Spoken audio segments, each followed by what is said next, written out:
Well, hi everyone. Today we're doing a story about Paul Bunyan, and it's actually a collection of stories. There's a whole lot of legends about Paul Bunyan. Does anybody know who Paul Bunyan was? Have you heard of him before? I hope so. He was a lumberjack, and so that's why today I put on my lumberjack shirt and my lumberjack hat, just in honor of Paul Bunyan.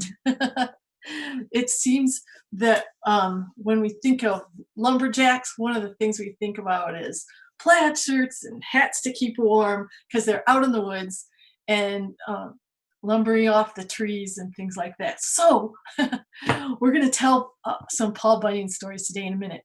But Paul Bunyan was really, really, really, really big.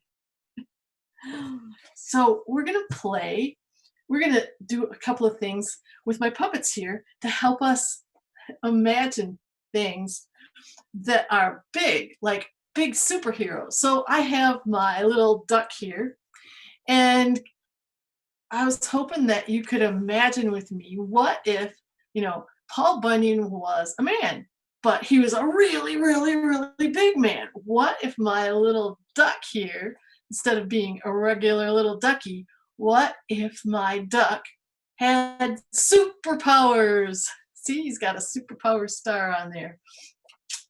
Can you help me think of a name for my super duck? What do you think we should name our super duck today? Star. Star? Oh, that's a good one. Let's go with that one. So now we have our super big, huge duck called Star. Well, what do you think Superstar Duck likes to eat? Can you imagine something? Let's see. A duck. Named Star. I have a suggestion. How about quackers? Ducks, they quack a lot, and quack sounds a lot like crack and crackers. So maybe Star the duck, the superstar, eats a box of crackers or quackers. What do you think? So how many quackers does a big star duck eat? What do you think? 12. 12. So Star the duck can eat 12 boxes of quackers. So that's using our imagination and thinking really, really, really big. Now I have another puppet here, and it's a little tiny mouse. What if my little tiny mouse was really, really, really big? What do you think we should name our super big mouse? Mousy. Mousy. Oh, I like that. Mousy the Magnificent. Yeah. Mousy the Magnificent. Okay. Well, I know that mouses squeak. Let's see if we can hear him squeak. I have a little squeaker here. That's right. Mousy the Magnificent. Whoa, most of the time when you have a little mouse and they squeak, you gotta watch out for cats, right? Because what do cats do? They eat mice, right? They ate mouses. They eat mouses, but Mousy the Magnificent, maybe he eats cats. Maybe he's so big he could eat cats. How many cats do you think Mousy the Magnificent could eat? 1,000. 1,000 cats. That's great. See, we're really thinking big. And when we tell Paul Bunyan stories, that's what we're going to do. We're going to think big. So Star the duck eating 12 boxes of crackers and Mouse the Magnificent eating 1,000 cats. Wow, that's pretty cool. So let's start to see what Paul Bunyan does and how big he is. and we're going to tell a few stories about him with the PowerPoint. So, Mr. Tom, could you put up our PowerPoint and let's read the story of Paul Bunyan. Well, Paul Bunyan was a lumberjack. There's his plaid shirt, there's his hat, and he has a friend, his babe, the blue ox, and he uses his lumberjack tools like an axe right there that he's got on his shoulder. And he's so big, look at that. He's putting his feet in a river. And look how small people on the other side of the river are. Whoa, Paul is really big. So Paul Bunyan is the lumberjack who did big things in a big country. Okay, next slide, please. Paul Bunyan was a giant woodsman. How big was he? Whoa, look, there's a picture of him walking through the woods. Oh my goodness. Well, tall tales, those are tales, those are stories that get started and they have a lot of exaggeration in them. Tall tales tell us that he was taller than the tallest trees in the forest. Look at him over there. He could just like step on a tree that just like maybe a piece of grass. What do you think?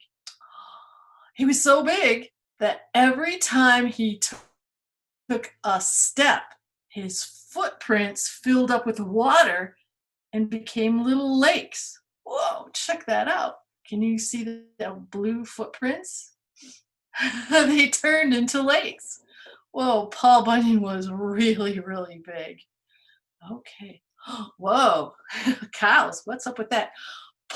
Paul was born in Maine. That's a state on the east coast of the United States near the ocean. He was so big when he was a baby, when he was born, that his mother and his father had to milk 14 cows to feed him. Whoa, that's a lot of milk, and that's a lot of cows. Check that out. If we were to count all of those on the screen, they would have been 14. So what else? 14 cows. Whoa. And every morning when his parents looked at Paul, he had grown 2 feet taller. What? 2 feet? Wow. That's pretty good. That's 12 inches. That's 24 inches. He was taller every day. His father built him a huge cradle, and they floated that cradle in the ocean off the coast of Maine. See, there he is. And the ocean waves would rock him to sleep. So if you take a look at the birds in that picture, another story about Paul when he was a baby is it took 6 or 7 or maybe 8 birds to carry him to his parents. 8 storks. He was really big. Whoa, can you imagine being rocked to sleep by big ocean waves in a cradle? Wow, that would be amazing. Looks like he's happy though. He's not sleeping right now. Okay, next slide. Uh-oh, trouble. One day, Paul started bouncing up and down in his cradle and that started a huge 70-foot wave that washed into the town. Oh no, look at the houses. And I think that's maybe a church steeple. Look at that big wave. What's happening? The people in the town weren't happy. They were angry.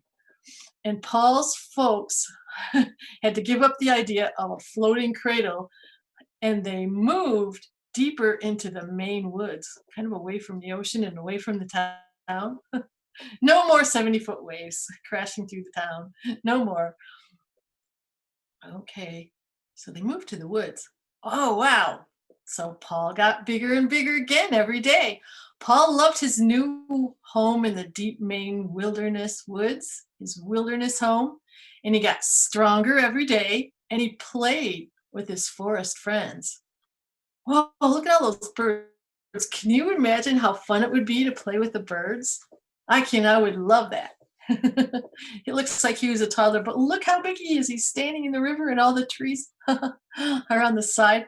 That's not just a creek, that's a big river. So he played with his forest friends. What else did he do? Oh, look at that. He got so fast, he raced with the deer and he wrestled with grizzlies. Oh, you gotta be kidding me. He wrestled with grizzly bears? How fun would that be? A little dangerous, though. Next slide. Oh, Paul kept growing bigger and stronger. And at 17, he grew a beard and he combed it. He combed that beard with the top of a pine tree. Whoa. The top of a pine tree must be kind of scratchy. It would comb right through a great big long beard. Can you imagine how big that beard would be and how long that beard would be? That would be a little silly. There's that pine tree. There's that long black beard. When you see pictures of Paul Bunyan, usually you see him with a big beard. Well, everybody liked Paul. He was a nice guy. And in spite of his huge size, he was also quick as lightning. The story goes, and they say that he was the only man in the woods who could blow out a candle at night and hop into bed before the room got dark. There he is. To them, he was really fast. Well, that's kind of interesting because I don't have a candle. I turn on the electric lights and I turn them on and off. But Paul lived a long time ago, so he had candles to light his room, and he could blow the candle and jump into bed before the room got dark. Oh, that's amazing. That's like my mouse eating 1,000 cats. Wow, that's a big exaggeration. I love it. Okay, what else could he do? Paul helped his family with the logging business.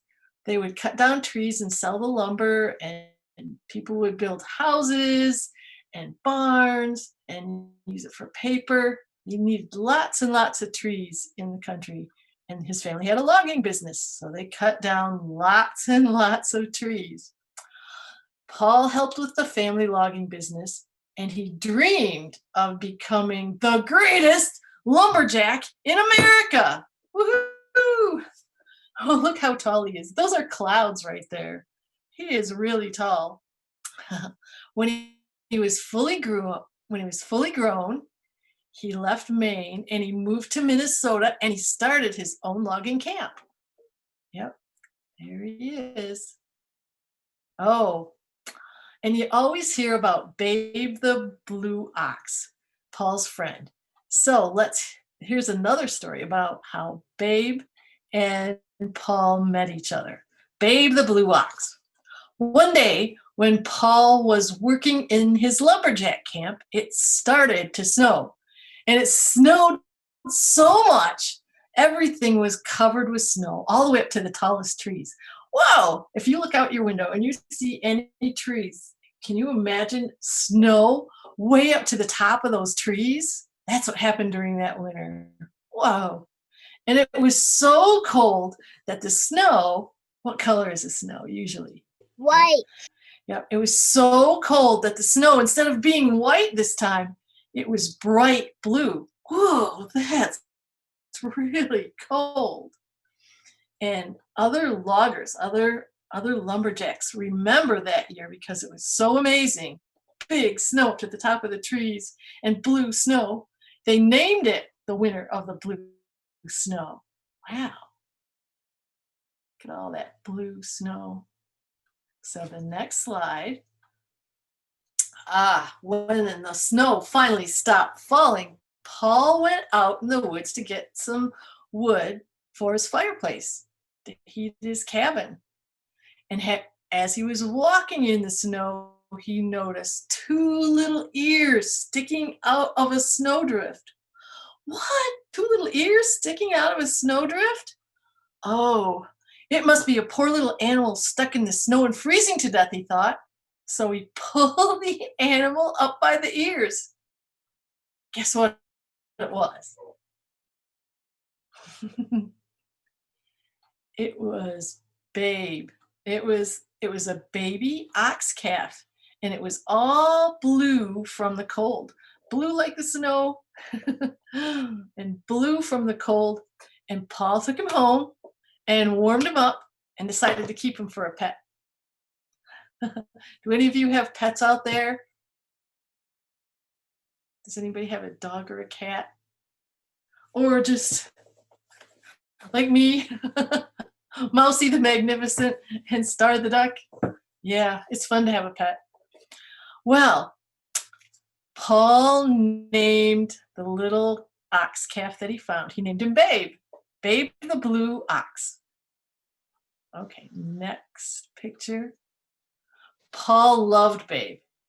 He took him on all his adventures in the woods. And Babe, even though he was little, he grew by leaps and bounds. One day, he even outgrew his barn in one night. See how big he is? Whoa. He outgrew the barn in one night and wandered away carrying the barn on his back. So he was inside the barn and he grew so big that he was actually wearing that barn on his back as he walked around. I'm trying to imagine that. How could he grow so big? Well, this is how big he was. Babe ate 1.5 tons of hay every day. Just like 12 box of quackers. 1.5 tons every day.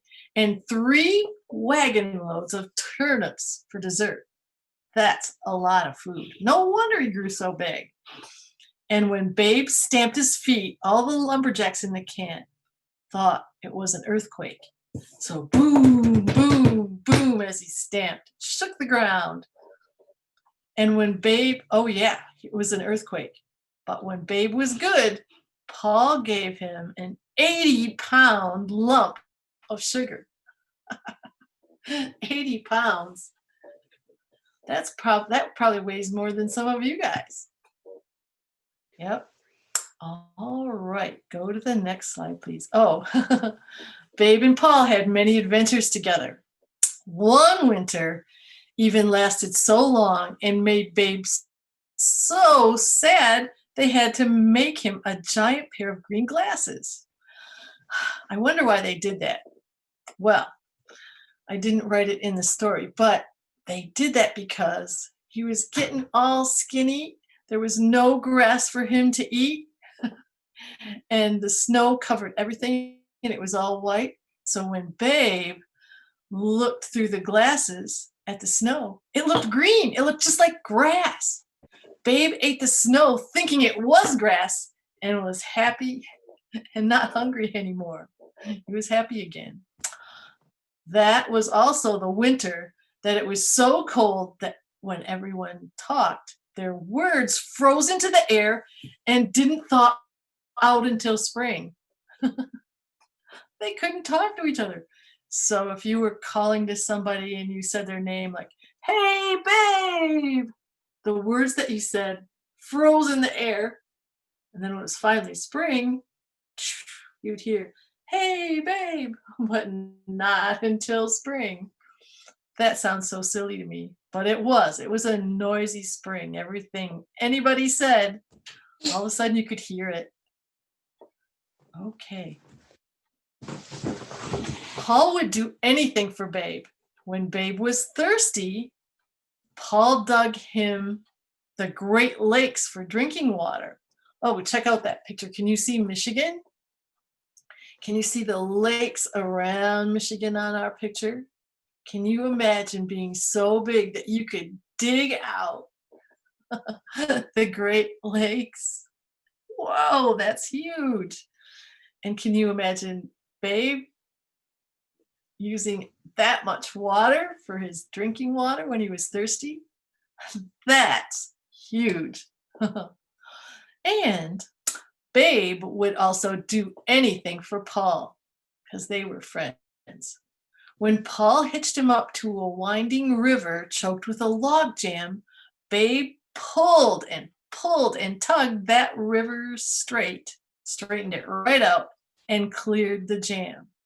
So you can see the winding river in one of the pictures and the nice straight river with the logs in it in the other picture. That's one of the things lumberjacks did. When they cut down the trees, they put the logs in the river and floated them down to the sawmill. And that river was all, that winding, twisted river was all stuck and jammed up. And Babe helped Paul by pulling it all straight. Pretty interesting story. Okay. So, one of the things that you hear about lumberjacks is they eat pancakes. So, how many pancakes do you think Paul Bunyan could actually eat? Look at that stack. 1,000. 1,000? 1,000 pancakes? Wow, that's a lot of pancakes. I think you're pretty close to being right. But how big around do you think those pancakes were? I don't think they were our little tiny pancakes like this. I think maybe they were as big as can you think of something that they would be big and round as? I'm thinking maybe a tractor tire. Big and round and huge. All right. Well, so we're at the end of our Paul Bunyan stories right now. Almost. There's one more slide. And there's a lot more. They had lots and lots of adventures. So we'll probably do some more Paul Bunyan stories some other time. But all those Paul Bunyan stories, think.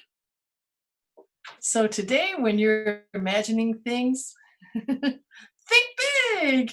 Think big, think big, think big. Okay, that's the end of our story. And we're back. So I hope you would like to do a craft with us today. We are going to make some plaid. So plaid, see how my shirt, and it's got up and down stripes and crossways stripes. We're going to make some plaid with some paint. So I brought some paint with me, and if you have some paint, you can do this too. I just have a few colors. I got red and blue and yellow, some of my favorite colors. And I've got a paper plate to put them on. And I might not use a brush, but maybe I need it, so I have one here. And I have some rubber bands, maybe 5 or 6 rubber bands. And I have some cardboard. Show you what we're going to do with that in a minute. And I have some paper to print and paint on. Oh, and I have some scissors. So we're going to make some plaid. We're going to make some up and down stripes and some crossways stripes with a lot of different colors. So the first thing you want to do is take your cardboard, and you need a little, it can be as big as you want, but a rather small square. So I'm going to cut off a square of cardboard with my scissors, and if you need some help with that, maybe a parent can help you out. And what we're going to do is actually make a rubber band stamper that is in the shape of plaid. So there's my square. Okay, I see some of you have a square. That's good. Okay, so now what you do is you take your rubber bands and you start to wrap that square with your rubber bands. Whoops, because the rubber bands are going to catch the paint. So I've got an up and down one. Up and down. Whoops, that one's too big, so I'm going to make that one into 2 up and down ones. Whoops, there we go. Ta-da! 2 up and down ones. When you twist them around, sometimes they cross on the back, but that's okay. I'm doing up and downs. So now I think I have a wider rubber band here, and I'm going to put it crossways like that. More stripes. Crossways stripes, up and down stripes. And so I'm going to do another one. I'm just wrapping my rubber bands around my cardboard. Uh-oh, my cardboard bent. That might happen. I might not do that because I just bent my cardboard all apart. There we go. The more rubber bands you get on your cardboard, the harder it is to keep that cardboard nice and straight. So there we go. I do want one more on there though, so we'll try it anyway. It's kind of bending my cardboard. Okay, how are you guys doing? Okay, so there, check that out.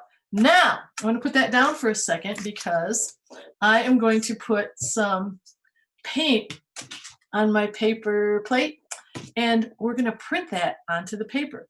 So I'm going to change the camera so that you can see what I'm doing on the table. And here we go. Okay, so there's my paper. Here's my paper plate. And I'm going to put just a little bit of paint. I like yellow. And I'm going to do some blue too. Like that over here. Just a little dab here and there. And some red. Okay, there we go. Oh, my red isn't cut. Excuse me. Oh, there it is. My red is slow. Okay, so now here is my square with all my rubber bands. It's going to make the plaid. So what am I going to do? So I am going to use my brush a little bit to spread out my colors so I can dip my, there we go. I can dip my rubber band square into those colors and pick up the paint with it. There, spread it out a little bit. There we go. That'll work. Okay, so now here we go. Here's my square. I'm going to turn it upside down and pick up some paint colors on my square. Just like that. I'm going to mush it in there. Now I also have some paper towel, and this is in case I get messy because you know I always do.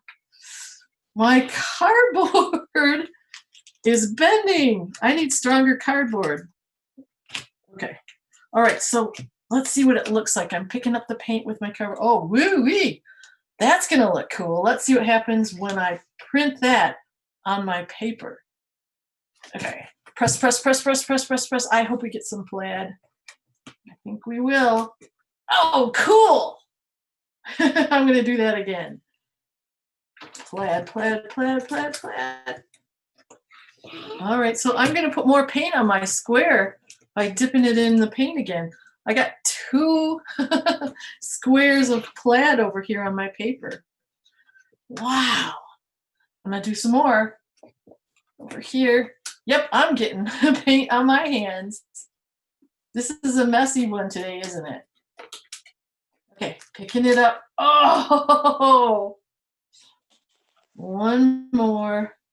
Crossways and vertical and horizontal stripes. Making plaid.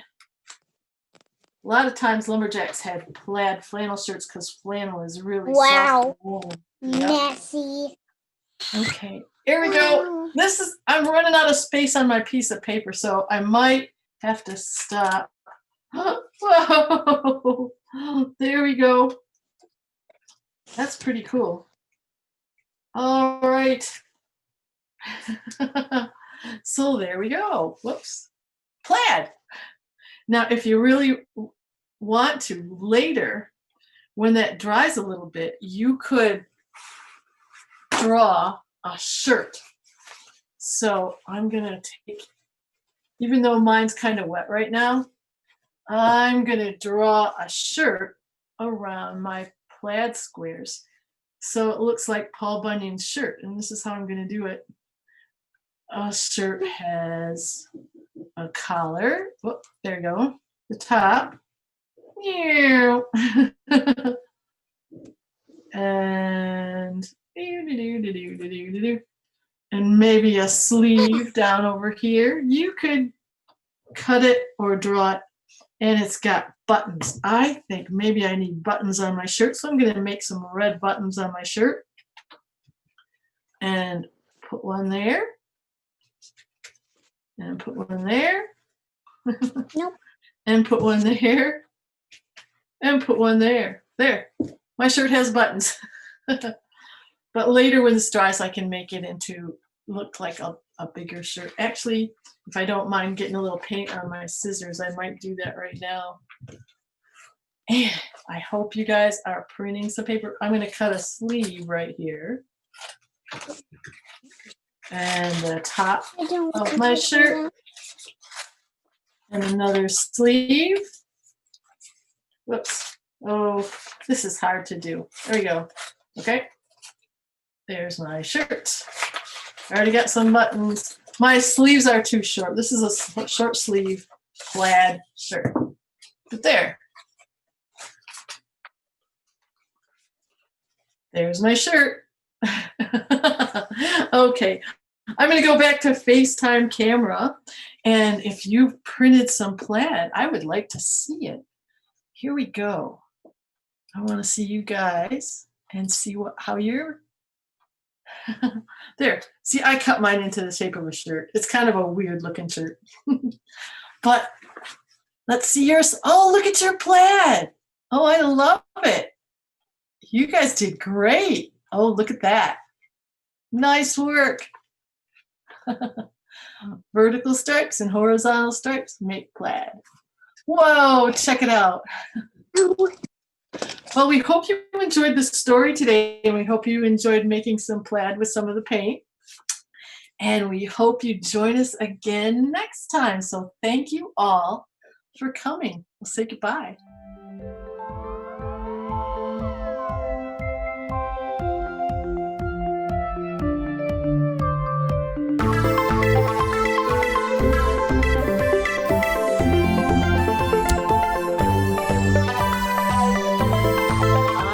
Something I had never ever seen before. And here's where you get to make a choice. Was it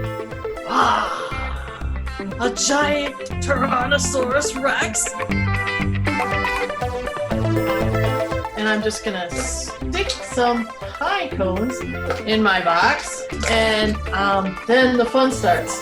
I just start rolling them around.